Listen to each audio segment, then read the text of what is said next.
বলতে গেলেও বাধাগ্রস্ত করেছে। তারা অনেক কথা বললেও বাধাগ্রস্ত করা হয় নাই। প্রথমত এইখানে বৈষম্য হয়েছে। এইখানে সাদত হোসেন সেলিম, মিজানুর রহমান তারা সহ অনেকে প্রতিবাদ করেছি।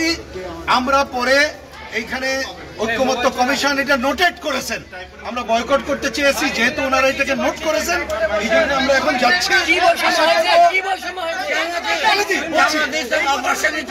এটা তিনটা জিনিস এইখানে জামাত ইসলাম, আচ্ছা সেলিম ভাই বলেন, তিনজন বলেছেন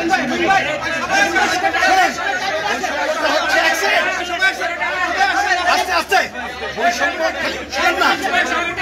হচ্ছে জামাত ইসলামের তিনজন বলেছে। আমাদের একজন বলতে গেলেও বাধাগ্রস্ত করেছে। তারা অনেক কথা বললেও বাধাগ্রস্ত করা হয় নাই।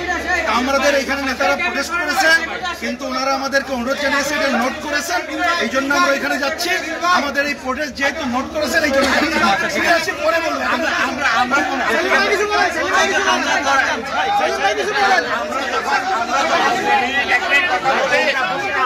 আমাদের থামিয়ে দেওয়া হয় আর জামাতে ইসলামী অপ্রাসঙ্গিক কথা বলতেছে, তখন আমি বললাম যে এটা প্রাসঙ্গিক নয়। তখন তিনি বললো যে আপনি কতজন লোককে রিপ্রেজেন্ট করেন আর আমরা কতজন লোককে রিপ্রেজেন্ট করি। আমি বললাম যে তাহলে এখানে প্রশ্ন আসতে পারে।